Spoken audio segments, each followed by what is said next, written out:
Hi dear friends, नजरियान अकादमी में आपका एक बार फिर से स्वागत है। आज हम लोग बात करेंगे सीडीपी के बारे में।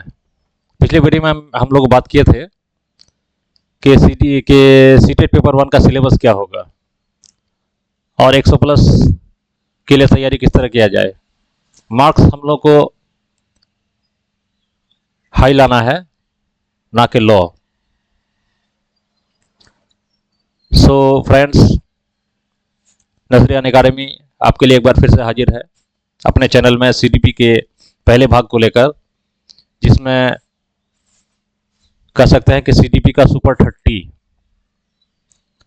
जिसको आप वेरी क्रूशियल और इम्पोर्टेंट क्वेश्चन बोल सकते हैं, जो आपके स्क्रीन पर हाजिर है। सीडीपी जो कि चाइल्ड डेवलपमेंट एंड पेडागोजी है। ओके, इसमें आप देख सकते हैं पहला क्वेश्चन, जिसका आंसर मेरे तरफ से लगाया जा चुका है। इसमें आपको जो सही लगता है आप कमेंट बॉक्स में लिख सकते हैं, और इसी तरह कंटिन्यूअसली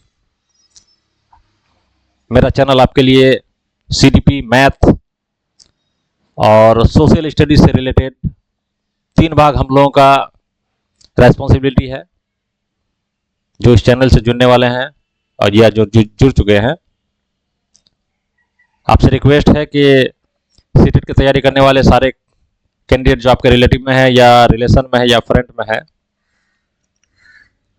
सबको इस वीडियो को शेयर करें, सब्सक्राइब करें,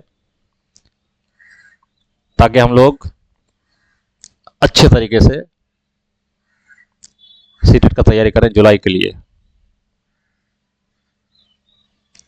ज़्यादातर हम लोग प्रीवियस क्वेश्चन पर ध्यान देते हैं, और इस पर भी हम लोग बहस कर चुके हैं, चर्चा कर चुके हैं कि सीटेट करता क्या है।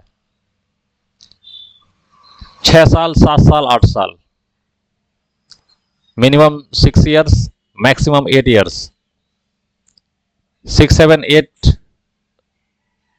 ईयर पीछे होके ही आपको क्वेश्चन निकालना है और उसका तैयारी करना है, जिसमें से पहला भाग आपके सामने हाजिर है, जिसको हम लोग नाम दिए हैं सीडीपी सुपर 30। इसका दूसरा भाग भी आएगा, फिर हम लोग मैथ में जुड़ेंगे, उसके बाद सोशल स्टडीज में। So please subscribe and follow my channel. Jean पियाजे के अनुसार बच्चे, 4 ऑप्शन आपके सामने है। पहला, ज्ञान को सक्रिय रूप से संरक्षित करते हैं, जैसे जैसे वे दुनिया में व्यवहार कौशल का प्रयोग करते हैं तथा अन्वेषण करते हैं। दूसरा, परीक्षणात्मक अधिगम की प्रक्रिया का अनुसरण करते हुए दूसरों का अवलोकन करके सीखते हैं, या को उद्दीपन अनुक्रिया संबंधों के सावधानीपूर्ण नियंत्रण के द्वारा एक विशेष तरीके से व्यवहार करने के लिए अनुबंधित किया जा सकता है। या जिन पियाजे के अनुसार को पुरस्कार एवं दंड के सिद्धांतों का प्रयोग करते हुए विशिष्ट तरीके से व्यवहार करना एवं सिखाया जा सकता है। यहाँ देखिए, ये जो वर्ड है नंबर 4 में, दंड, इस वर्ड को, क्योंकि ये प्राइमरी लेवल का सीडीपी है, ये वर्ड आपको जिस क्वेश्चन में नजर आएगा आपको उसको नकार देना है, वो उसका आंसर हो ही नहीं सकता है। पहला क्वेश्चन, सीडीपी एक ऐसा चीज है, ऐसा सब्जेक्ट है जो जिसमें आपको, देखिए, हर सब्जेक्ट में आपको 4 में से 3 गलत निकालना इजी है, लेकिन सीडीपी में 4 में से आपको 3 सही बुझाएगा, और वो तीनों सही में से एक सही निकालना बड़ा मुश्किल है। सो सीडीपी में ध्यान देना ज़्यादा जरूरी है। ज्ञान को सक्रिय रूप से संरक्षित करते हैं, जैसे जैसे वे दुनिया में व्यवहार कौशल का प्रयोग करते हैं तथा अन्वेषण करते हैं। So the right answer is number 1, जिन पियाजे के अनुसार। Okay, and the next question is, चालक विकास की दर में व्यक्तिगत विविधताएं होती है, फिर भी चालक विकास का क्रम डैश से डैश तक है। ऑप्शन पढ़ सकते हैं आप चारों, जो आपको सही लगता है आप लिख भी सकते हैं कमेंट बॉक्स में। बाकी हम लोगों की तरफ से जो आपको सही आंसर मिल रहा है वो है 2 का 3 नंबर, यानी अपरिष्कृत चालक विकास और दूसरा है परिष्कृत चालक विकास। ओके, तो 2 का 3 नंबर ये आपका राइट आंसर है। ओके गाइज, नंबर 3 की बात करें हम लोग तो 3 नंबर क्या बोल रहे हैं हम लोग देख लेते हैं। वह अवधि जो वयस्कता के संक्रमण की पहल करती है उसे क्या कहते हैं? किशोरावस्था, मध्य बाल्यावस्था, पूर्व क्रियात्मक अवधि या बाल्यावस्था की समाप्ति?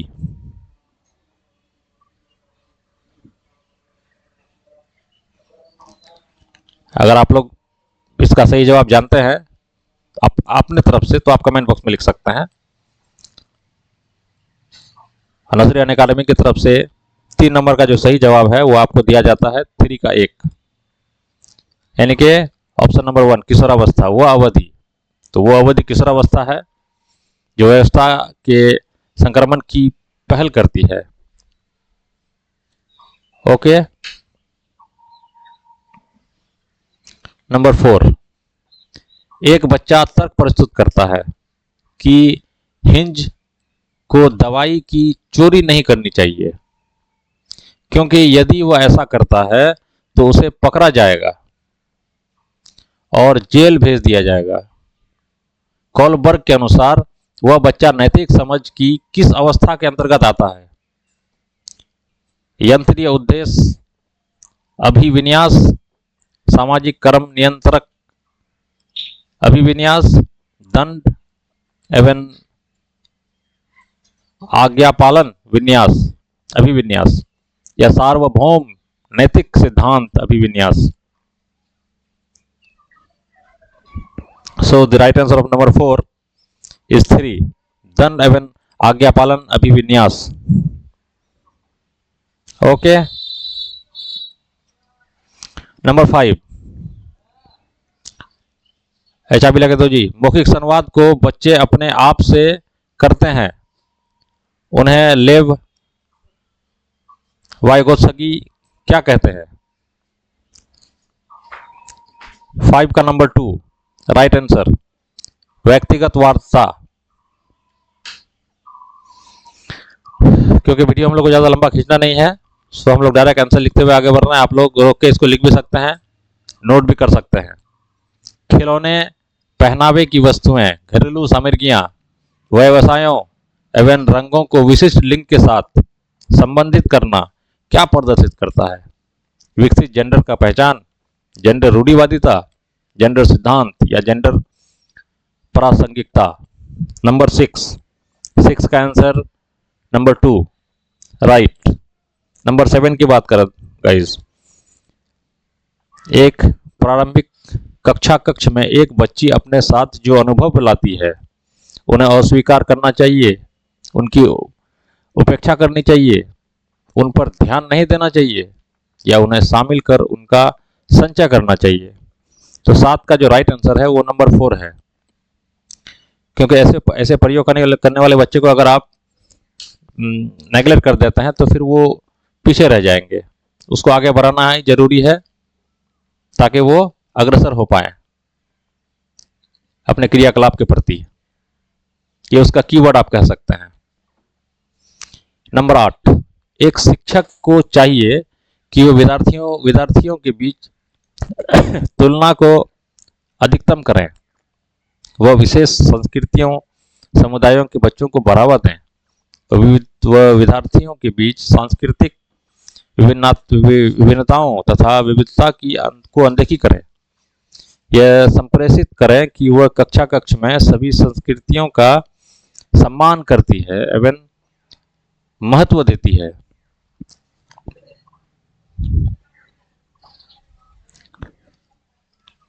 बोलिए गाइस, आपका आंसर क्या सही हो सकता है? तो 8 का आंसर नंबर 4। यह संप्रेषित करें कि वह कक्षा कक्ष में सभी कृतियों का सम्मान करती है एवं महत्व देती है। अब हम लोग नंबर 9 की बात करते हैं। नंबर 9 आप देख सकते हैं गाइस, 2009 से रिलेटेड क्वेश्चन है। निम्नलिखित संरचनाओं में से शिक्षा का अधिकार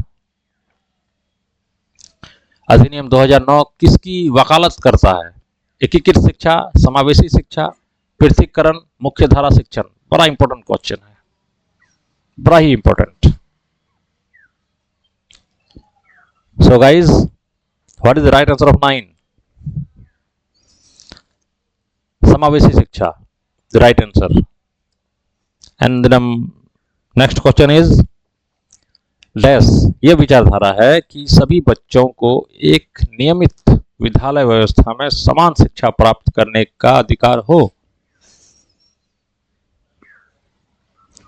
तो 10 का जो राइट आंसर है वो समावेशी शिक्षा ही है। ओके,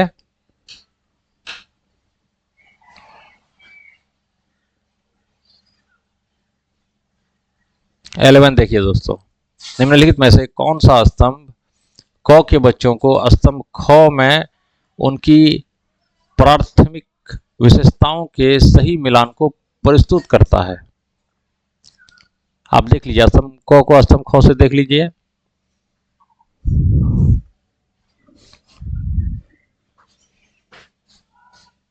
ग्यारह नंबर का जो राइट आंसर है वो नंबर 2 है। 11 का 2। 11 का 2 से आप क्या समझे?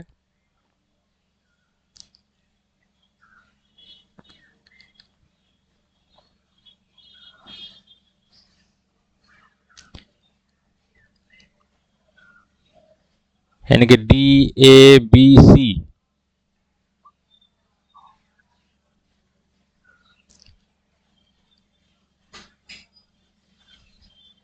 DABC, ये डी आपका ऊपर चले जाएगा प्रतिभाशाली के समकक्ष में, और ए आपका आ जाएगा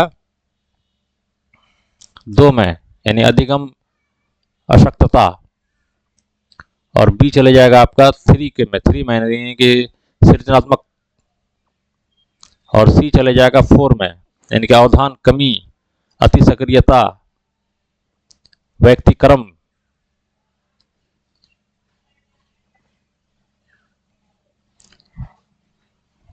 यानी कि 4 का ही सी होगा। आप कह सकते हैं ये जो 4 है इसका होगा ये सी। ओके, और ये जो 1 है उसका होगा डी, यानी कि प्रतिभाशाली का जो सही आंसर है मिलान वो है डी, और जो 2 है उसका ए, ये होगा, और बचा ये इसका होगा बी, 3 का बी। ओके, अब बात करते हैं दोस्तों नंबर 12 के बारे में। बच्चे प्रभावी रूप से सीखते हैं। चारों ऑप्शन को आप पढ़ सकते हैं, और 12 का जो राइट आंसर है वो नंबर 4 है। ओके फ्रेंड्स, हम लोग नेक्स्ट पेज में चलते हैं 13-14 की तरफ। 13 नंबर क्या कहता है? बच्चों को कक्षा में प्रश्न पूछने के लिए प्रेरित करना चाहिए।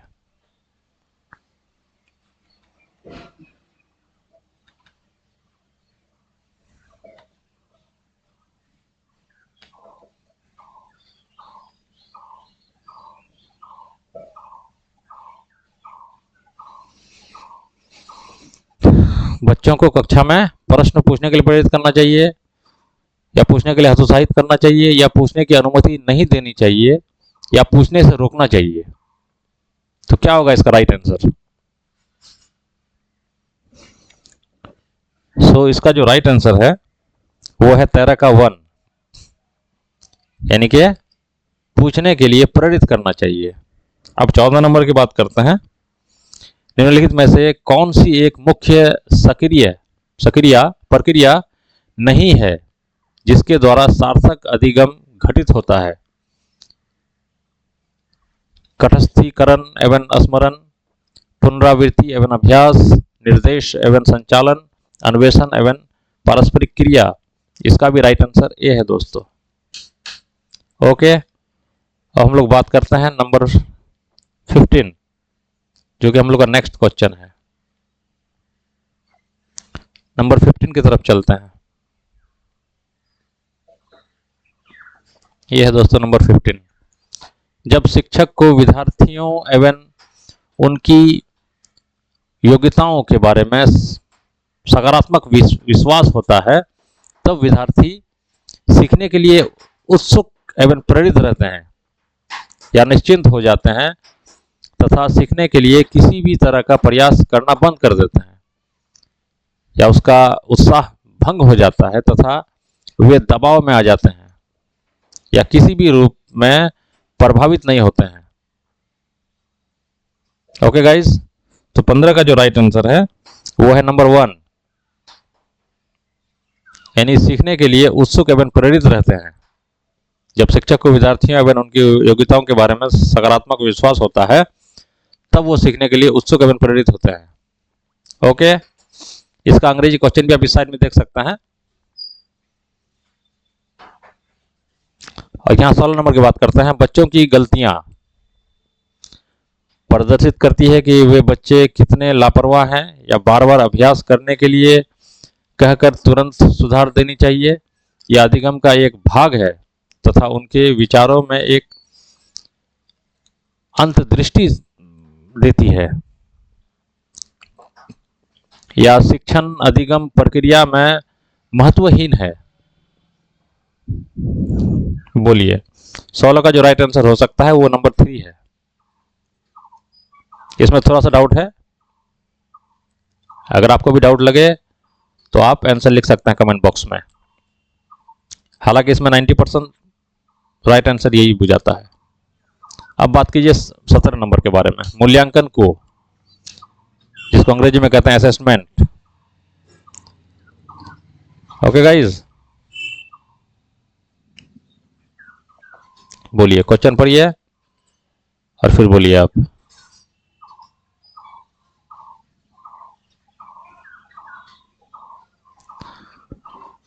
एक अलग गतिविधि के रूप में लेना चाहिए, शिक्षण अधिगम प्रक्रिया का वह एक भाग होना चाहिए, या केवल नंबरों के संदर्भ में करना चाहिए, या वस्तुनिष्ठ प्रकार के लिखित कार्यों पर आधारित होना चाहिए। क्या होना चाहिए मूल्यांकन? नंबर 17 का जो राइट आंसर है वो नंबर 2, यानी शिक्षण अधिगम प्रक्रिया का एक भाग होना चाहिए मूल्यांकन। नंबर 18, संरचनात्मक दृष्टिकोण के अनुसार अधिगम खाली जगह है, एक सक्रिय एवं सामाजिक प्रक्रिया है, एक निष्क्रिय एवं व्यक्तिपरक प्रक्रिया, या जानकारी के अर्जन की प्रक्रिया, या अनुभव के परिणाम के रूप में व्यवहार में एवं परिवर्तन होने की प्रक्रिया है। तो 18 का जो राइट आंसर है वो नंबर 1 है, यानी एक सक्रिय एवं सामाजिक प्रक्रिया है। ओके, अब बात करते हैं हम लोग 19 नंबर के बारे में, 19।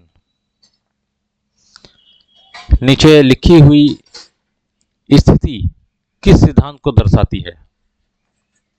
जो विद्यार्थी अच्छा प्रदर्शन नहीं कर पाते हैं, वे महसूस करते हैं कि वे पर्याप्त रूप से अच्छे हैं नहीं है अच्छे नहीं हैं और प्रोत्साहित महसूस करते हैं, तब उनमें बिना प्रयास के कार्य को आसानी से छोड़ देने की संभावना है।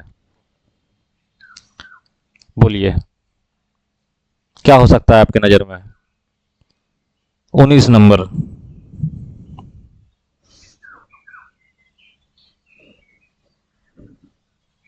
संज्ञान एवं संदेश संवेग अलग नहीं है, ये राइट आंसर हो जाता है, यानी कि 19 का 1 नंबर। अब बात करते हैं हम लोग 20 नंबर के बारे में। एक शिक्षक बच्चों को प्रभावी रूप से समस्या का समाधान करने में सक्षम बनने के लिए किस तरह से प्रोत्साहित कर सकती है? 20 नंबर। 20 नंबर का जो राइट आंसर है वो है नंबर 4। अब बात करते हैं 21 के बारे में। वह विधियां जिनके प्रयोग में विद्यार्थियों की सब पहल व प्रयास शामिल है, निम्न में से किसका उदाहरण है? अंत वैयक्तिक बुद्धि, निगमनात्मक विधि, अधिगमकर्ता केंद्रित विधि या परंपरागत विधि? 21 का जो राइट आंसर है वो है नंबर 3। राइट।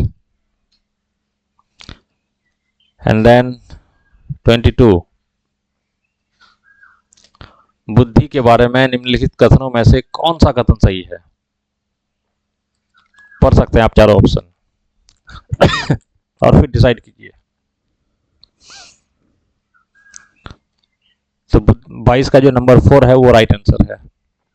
निम्नलिखित में कौन प्राथमिक सामाजिकरण माध्यम है? परिवार, विद्यालय, सरकार या मीडिया? प्राथमिक सामाजिक माध्यम है। सामाजिकरण का माध्यम कौन है? प्राथमिक। 23 का जो राइट आंसर है वो है नंबर 1, परिवार। अब 24 की बात करते हैं दोस्तों। जो जीन पियाजे के सिद्धांत का प्रमुख प्रस्ताव है कि बच्चों की सोच वयस्कों से निम्न होती है, बच्चों की सोच वयस्कों से बेहतर होती है, बच्चों की सोच मात्रात्मक रूप में वयस्कों से भिन्न होती है, बच्चों की सोच गुणात्मक रूप में वयस्कों से भिन्न होती है।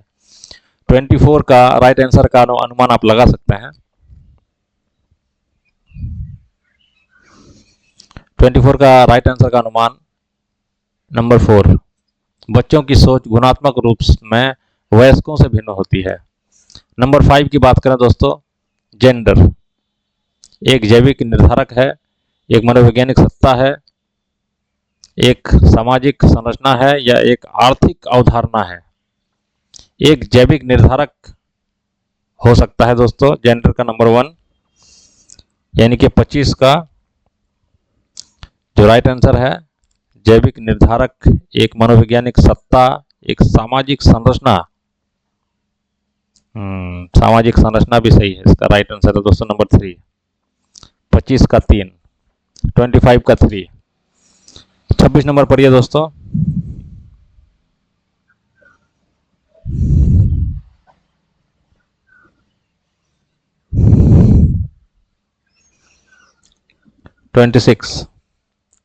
निम्नलिखित में से कौन विकास के व्यापक आयामों को सही पहचान करती है?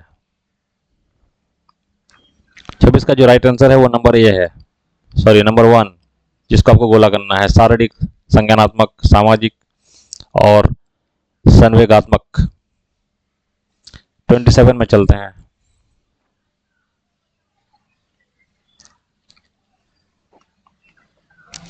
बच्चों और उनके अधिगम के संदर्भ में निम्नलिखित कथनों में से कौन सा सही है?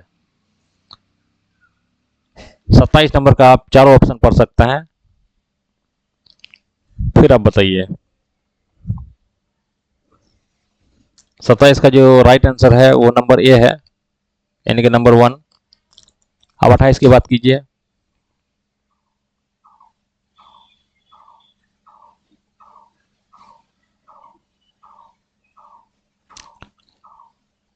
प्रगतिशील शिक्षा में बच्चों को किस तरह से देखा जाता है? छोटे वयस्कों के रूप में, निष्क्रिय अनुकारकों के रूप में, सक्रिय अन्वेषकों के रूप में या खाली प्लेटों के रूप में? प्रगतिशील शिक्षा में किस रूप में देखा जाता है? 28 का जो राइट आंसर है वो नंबर 3 है, सक्रिय अन्वेषकों के रूप में। नंबर 29, लेव वायगोत्स्की के अनुसार अधिगम एक सामाजिक गतिविधि है, एक व्यक्तिगत गतिविधि है एक निष्क्रिय गतिविधि है या एक अनुबंधित गतिविधि है? 29 का राइट आंसर फ्रेंड्स, नंबर 1 यानी एक सामाजिक गतिविधि है। Number 30 and the last question of today session, निम्नलिखित में से कौन सा पूर्व क्रियात्मक अवस्था काल के बच्चे को विशेषित करता है? वर्तुल्य प्रक्रिया, लक्ष्य निर्देशित व्यवहार, विलंबित अनुकरण, विचारों की अनुत्कर्मण्यता। बोलिएगा यस। नंबर 30 का right answer number 4। Okay dear friends, ये है हम लोग आज का पहला सेशन सीडीपी का, जो कि बड़ा ही इम्पोर्टेंट क्लास हो सकता है जुलाई के एग्जाम के लिए। एंड जहाँ तक हो बहुत जल्द कोशिश करेंगे हम लोग। इसके बाद मैथ का सुपर 30 के लिए आपके बीच प्रस्तुत होंगे हम लोग नेक्स्ट वीडियो में, जो कि बहुत जल्द लेके आएंगे। सो सब्सक्राइब करें और मेरे चैनल को प्रोत्साहन करने के लिए लाइक का बटन को जरूर दबाएं। And thanks for watching all of you, all the best, thank you.